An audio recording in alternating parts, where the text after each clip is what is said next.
이 시간 다 같이 묵도하심으로 1월 마지막 주 예배를 하나님께 드리도록 하겠습니다. 묵도하시겠습니다.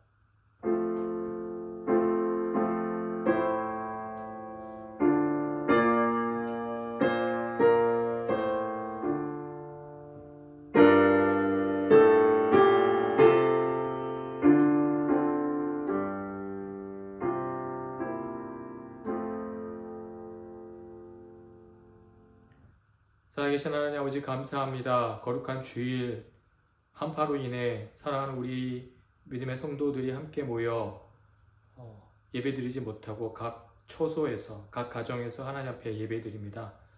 동일한 심정과 동일한 마음으로 하나님을 경배하며 예배할 때 하나님 임재하여 주시고, 이 시간 우리가 하나님 말씀을 듣고 나눌 때마다 하나님께서 우리에게 은혜를 더하여 주셔서 우리가 하나님 나라 백성으로 더욱더 믿음으로 살아갈 수 있는 귀한 하나님 나라 백성들이 될 수 있도록 이 시간 우리에게 은혜를 허락하여 주시옵소서. 특별히 날씨가 춥습니다. 사랑하는 성도들 어느 위치 또 어디에 있든지 하나님께서 늘 불꽃 같은 눈으로 보살펴 주시고 함께 하시고 인도하여 주시옵소서. 감사드리며 우리 구주 예수 그리스도의 이름으로 기도드립니다. 아멘. 이 시간 찬송가 85장 구주를 생각만 해도 같이 찬양 드리시겠습니다.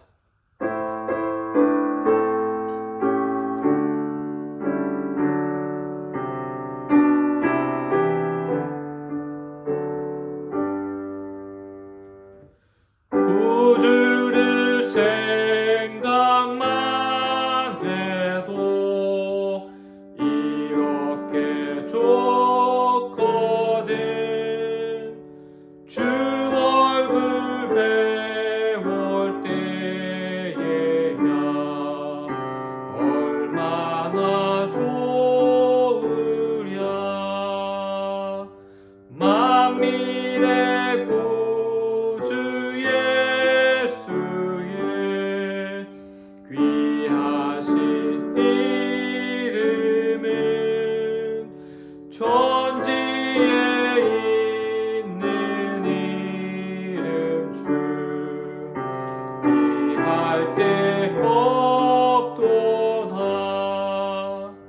참 회개하는 자에게 소망이 되시고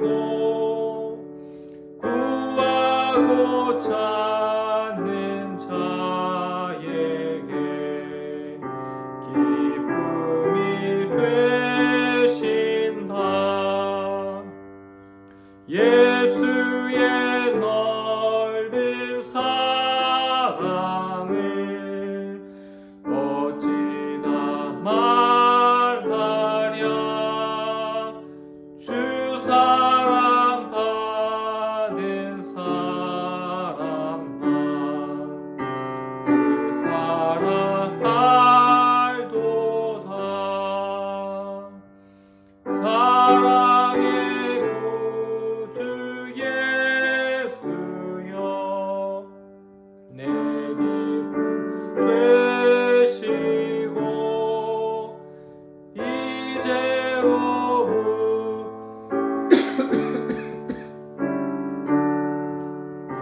영광이 되소서.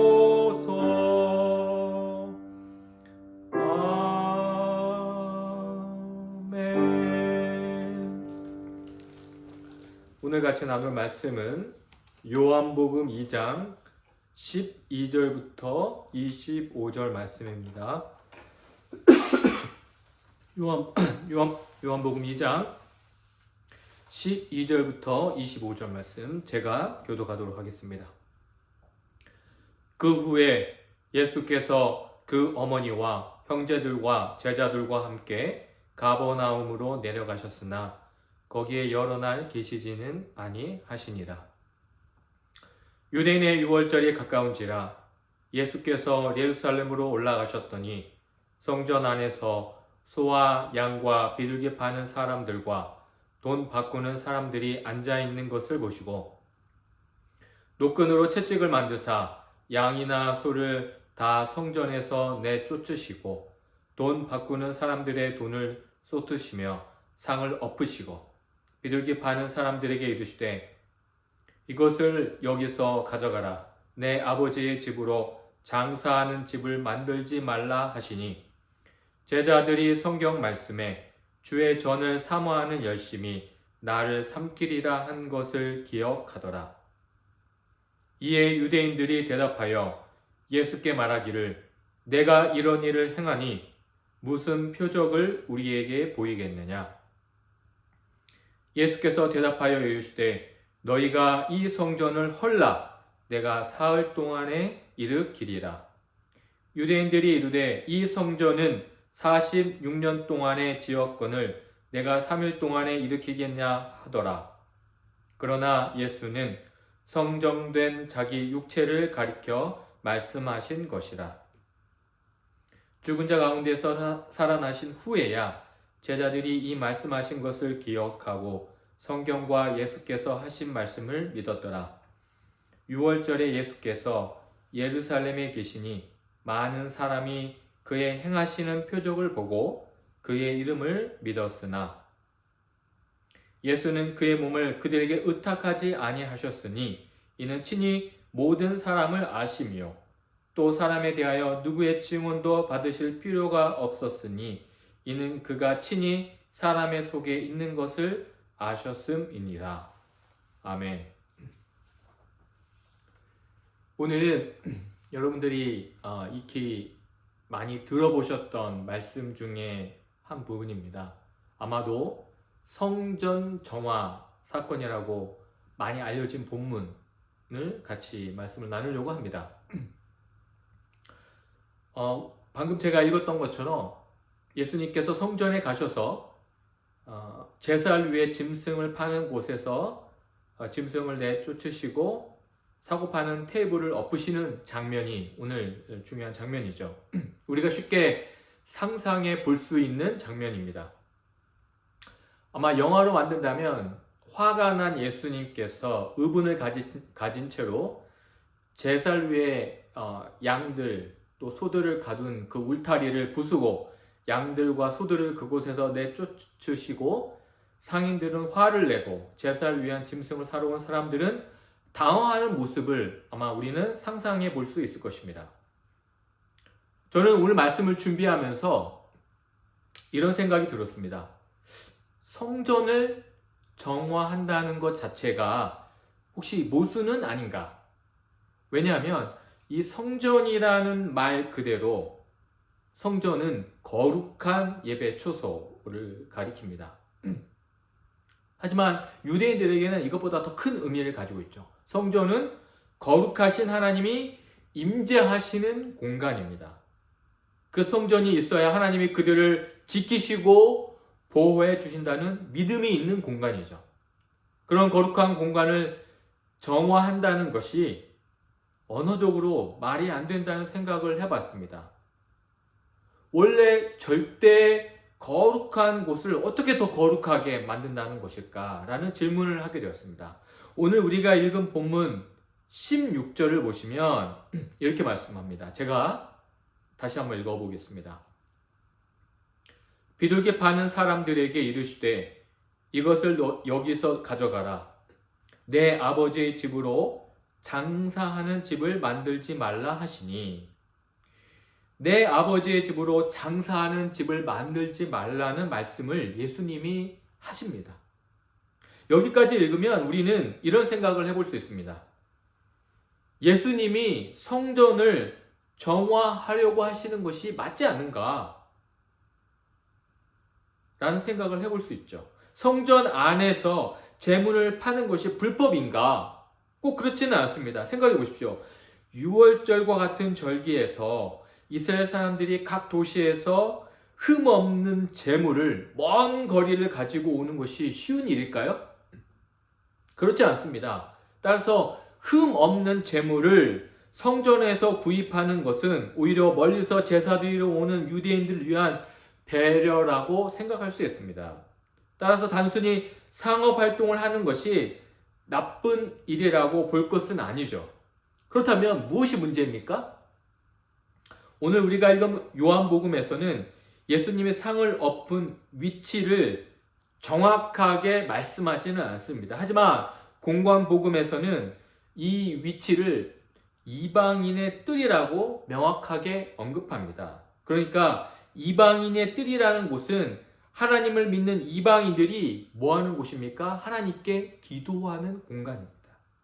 그 공간이 지금 짐승들의 울음소리와 흥정하는 소리로 바뀐 것이죠. 하나님을 만나는 공간이 사라져 버린 것입니다. 뿐만 아닙니다. 성전 안에서 제물을 사야 했기 때문에 가격이 터무니없이 비쌉니다. 그러기에 가난한 사람들이 성전을 미리 어렵게 멀리서 제물을 가져오면 흠이 있다고 해서 제물을 사용할 수 없게 만들었습니다. 그리고 비싼 가격으로 다시 제물을 그 이방인의 뜰에서 사야만 했습니다. 뿐만 아니라 성전에서 거래하는 돈은 그 당시 일반적으로 사용하는 돈이 아니라 성전에서만 사용하는 성전 세계를 사용해야만 했습니다. 따라서 비싼 환전 수수료를 받았습니다. 그러니까 이러한 문제 때문이라면 예수님께서 성전에서 뭐라고 말씀하셔야 할까요? 장사 테이블을 엎으시면서 이렇게 말씀하시지 않았을까요? 멀리서 가져온 재물을 받아라. 그리고 환전 세율을 낮춰라. 라고 말씀해야 하지 않을까요? 오늘 본문에서는 뭐라고 말씀하십니까? 19절 말씀을 제가 읽어드리겠습니다. 예수께서 대답하여 이르시되 너희가 이 성전을 헐라. 내가 사흘 동안에 일으키리라. 예수님은 성전을 헐라고 말씀하십니다. 우리가 생각하는 것과 다른 반응입니다. 여러분, 1세기 유대인들에게 성전이 어떤 의미일까요? 성전은 하나님이 임재하시는 장소입니다. 성전에서 하나님을 만날 수 있습니다. 이 말은 나의 죄를 사함받을 수 있는 유일한 장소가 무엇입니까? 바로 성전이라는 것입니다. 성전에 와서 제물을 드려야만 내 죄가 사함받기 때문입니다. 뿐만 아니라 성전은 내가 하나님 나라의 백성임을 증거하는 것입니다. 지금 이들의 상황은 로마의 압제에 있습니다. 하지만 성전이 있기 때문에 여전히 내가 하나님 나라의 백성임을 증명하는 것이죠. 여러분, 바벨론 포로로 끌려갔던 이스라엘 백성들이 가장 간절하게 기다린 것이 무엇일까요? 그것은 바로 성전 재건이었습니다.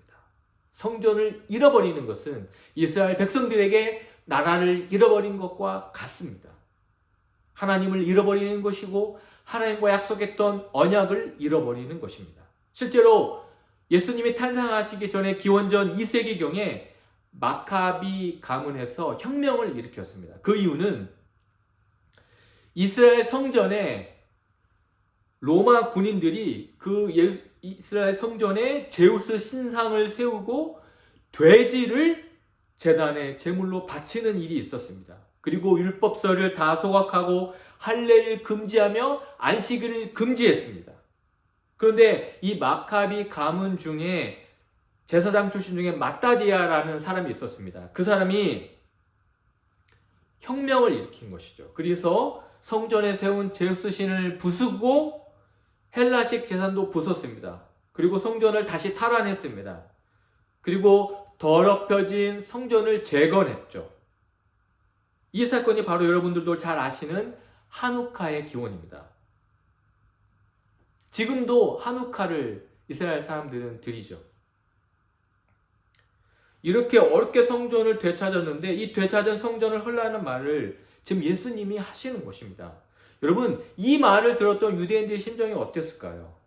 예수님께서 성전을 헐라는 말은 유대인들에게는 정말 충격적인 말입니다. 그렇다면 왜 예수님께서 성전을 헐라고 말씀하셨을까요? 21절 말씀을 보십시오. 제가 읽겠습니다.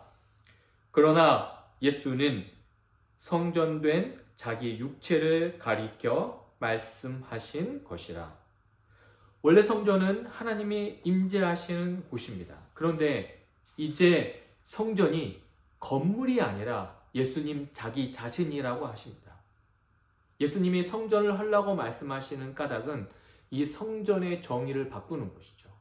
이제 예수님이 자신의 몸을 십자가에 찢기시고 죽으심으로 말미암아 이제 예수님을 통해 누구나 하나님께 예배하고 죄를 회개할 수 있기 때문입니다. 여러분, 지난주에 우리가 살펴본 내용이 무엇입니까? 여러분 혹시 기억하십니까? 지난주에 어떤 말씀을 나눴죠? 바로 가나 혼인 잔치입니다. 그 잔치에서 예수님께서 어떤 표적을 보이셨습니까? 바로 물을 포도주로 바꾸셨습니다. 물이 포도주로 대체된 것이죠. 그리고 오늘 본문에서 예수님을 성전을 무엇으로 바꾸셨습니까? 바로 예수님의 몸으로 바꾸셨습니다. 예수님은 더 나은 성전을 만들려고 하시는 것이 아닙니다. 예수님 자신이 성전이 되려고 하시는 것입니다. 22절 말씀을 보십시오.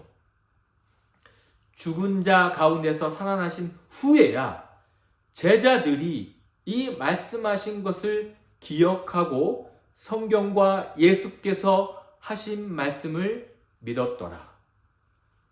예수님께서 헐라고 말씀하신 성전이 어떻게 세워집니까? 바로 예수님이 십자가에 죽으시고 부활하심으로 세워집니다. 그래서 3일 만에 이 성전을 다시 세우겠다고 말씀하신 것입니다. 그렇다면 그 하나님의 임재는 어디서 일어납니까? 바로 예수님의 몸이 성전이 되고 그 성전된 예수 그리스도를 믿는 우리 모두가 바로 그곳에서 우리 몸속에서 우리 존재 자체로 하나님의 임재를 경험할 수 있게 되는 것이죠. 예수를 주로 고백하는 우리 모두가 하나님의 거룩한 성전이고 그 성전된 우리 각자가 모여서 거룩한 교회가 되는 것입니다. 저는 오늘 말씀을 준비하면서 우리 교회를 계속 생각했습니다. 왜 하나님께서 우리 교회를 세우셨을까? 하나님께서 우리 교회에 기대하시는 것은 무엇일까라는 고민을 했습니다. 저는 우리 교회가 이 지역 사회에서 필요한 이유를 찾아야 했습니다. 네이버빌 지역, 우리가 드리는 이 지역에는 이미 한인교회가 많습니다. 건물도 있는 교회도 있습니다. 그죠? 그래도 불구하고 우리 교회가 이 교회에 존재하는 이유를 저는 고민하고 또 고민했습니다. 여러분 혹시 그 답을 가지고 계십니까? 우리 교회가 하나님의 임재를 드러내는 교회입니까?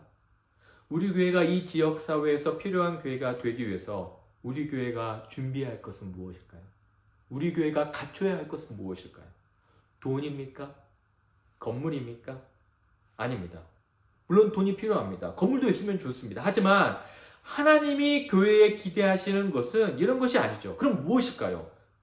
그것은 하나님의 말씀대로 살아가는 것이죠. 우리 교회가 이 지역사회에서 존재해야 하는 이유는 말씀을 사모하고 그 말씀대로 살기를 힘쓰는 교회가 되어야 할 것입니다. 우리가 함께 모여 하나님을 찬양하고 예배하며 우리의 걱정과 고민을 하나님께 내려놓고 함께 기도하는 교회라면 하나님이 정말 기뻐하시는 교회가 될 것입니다. 일주일에 한 번 모여 우리가 교회에서 예배를 드립니다. 주중에 모이지 않습니다. 하지만 매일매일 우리가 하나님 말씀을 묵상하고 또 주일에 들은 말씀을 곱씹으며 말씀대로 살기 위해 노력했던 우리의 삶을 주일에 함께 나누며 기도하는 공동체가 우리 공동체가 된다면 저는 우리 교회가 이 지역사회에서 꼭 필요한, 꼭 존재해야만 하는 교회라고 생각합니다. 왜 그렇습니까? 그것은 그런 교회가 많지 않기 때문입니다. 어렵기 때문에 그렇습니다. 우리 교회 성도님들이 주중에 하나님께 매일 기도하며 말씀을 읽고 하나님을 소망하며 살아가고 그 삶을 주일 친교 시간에 나눈 교회라면 우리 교회는 정말 멋진 교회인 거죠. 우리에게 어려운 문제가 생길 때 그것을 함께 나누고 기도하며 하나님의 응답을 위해서 서로 기도하는 공동체가 된다면 우리 교회는 필요한 공동체입니다. 필요한 교회입니다.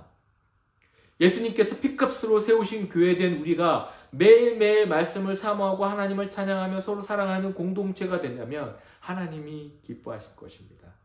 하나님이 우리 교회를 통해서 일하실 것입니다. 그런데 오늘 본문 24절을 보십시오. 이렇게 말씀합니다. 예수는 그의 몸을 그들에게 의탁하지 아니하셨으니 이는 친히 모든 사람을 아심이요. 오늘 본문 24절을 보시면 낯선 표현이 나오죠. 어떤 표현이 나옵니까? 예수님께서 그의 몸을 그들에게 의탁하지 아니하셨다라는 표현이 나옵니다. 여러분, 의탁하지 않았다는 표현이 나와요. 근데 23절, 이 본문 앞절에 23절을 보시면 또 이렇게 말씀합니다.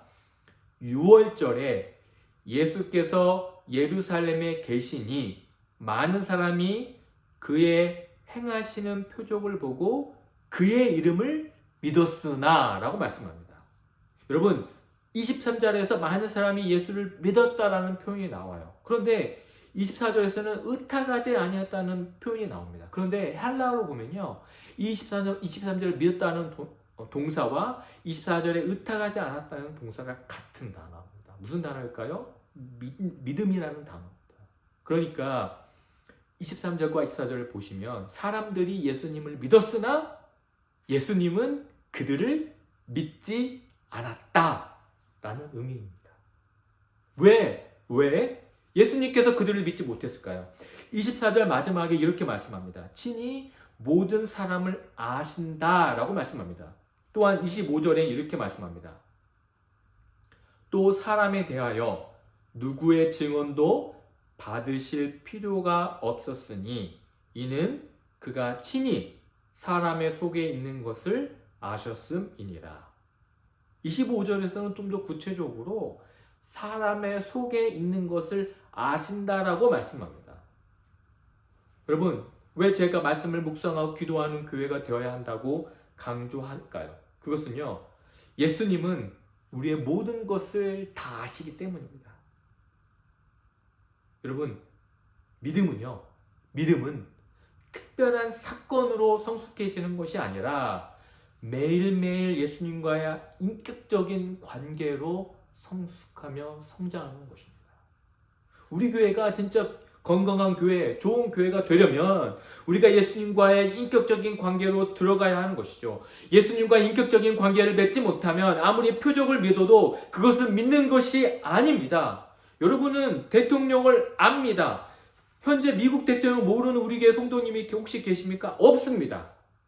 그렇다면 트럼프 대통령이 여러분을 개인적으로 아십니까? 모르죠. 그러면 우리는 트럼프 대통령과 인격적인 관계가 아닌 것입니다. 마찬가지죠. 우리가 교회로 모이는데 우리 교회 성도님들이 예수님과의 인격적 관계를 맺지 않고 있다면 아무리 우리 교회에 기적이 일어나도 예수님은 우리를 향해 믿지 못한다고 말씀하실 것입니다.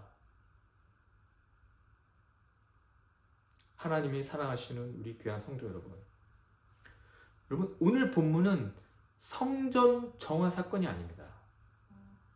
성전 대체 사건입니다. 놀라운 사건입니다. 하지만 사건은 관계를 지속하지 못합니다. 매일매일 말씀 앞에 나아가야 합니다. 기도의 무릎으로 하나님께 나아가야 합니다. 여러분의 걱정과 근심이 무엇입니까? 무엇이 가장 여러분을 힘들게 하고 있습니까? 지금 여러분의 고민을 하나님께 구체적으로 기도하십시오. 하나님은 우리의 모든 것을 다 아십니다. 그러기에 우리가 기도하면 하나님이 들으십니다. 그 하나님과 인격적인 교제를 나누는 성도, 그런 성도들이 함께 예배드리는 교회가 우리 교회가 된다면 우리 교회는 정말 이 시대에 꼭 필요한 교회가 될 것입니다. 기도하겠습니다. 하나님 아버지, 우리의 인생과 삶 가운데 찾아오셔서 우리를 구원하신 하나님의 은혜에 감사드립니다. 우리를 성전 삼아 주신 예수 그리스도의 보혈을 의지하며 매일매일 하나님 앞에 나아가 하나님과 교제하는 진정한 그리스도인의 삶을 살게 하여 주시옵소서. 그리하여 주님 앞에 섰을 때 나는 너를 모른다라고 하는 말을 듣지 않고 사랑하는 내 딸아, 사랑하는 내 아들아 라고 고백받는 믿음의 백성들이 되게 하여 주시옵소서. 감사드리며 이 모든 말씀을 우리 구주 예수 그리스도의 이름으로 기도드립니다. 아멘. 주신 말씀을 생각하면서 찬송가 341장 같이 찬양드리겠습니다. 찬송가 341장입니다.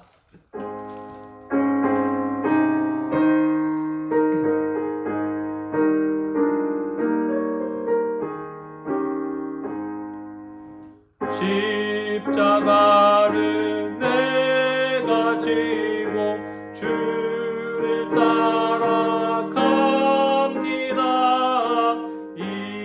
이제부터 예수로만 나의 보배 삼겠네. 세상에서 부귀 영화 모두 잃어버려도 주의 평안 내가 받고 영생 복을 받겠네. 주도 고뇨 당했으니 나도 고뇨 당하리. 세상 사람 간사나 예수 진실합니다. 예수 나를 사랑하사 빛난 얼굴 보이면 원수들이 미워해도 염려할 것 없겠네. 내가 핍박 당할 때에 주의 품에 안기고 세상 고초 당할수록 많은 위로 받겠네. 주가 주신 기쁨 외에 기뻐할 것 무엇냐. 주가 나를 사랑하니 기뻐할 것뿐일세.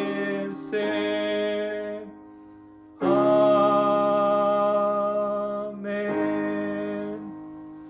기도하겠습니다.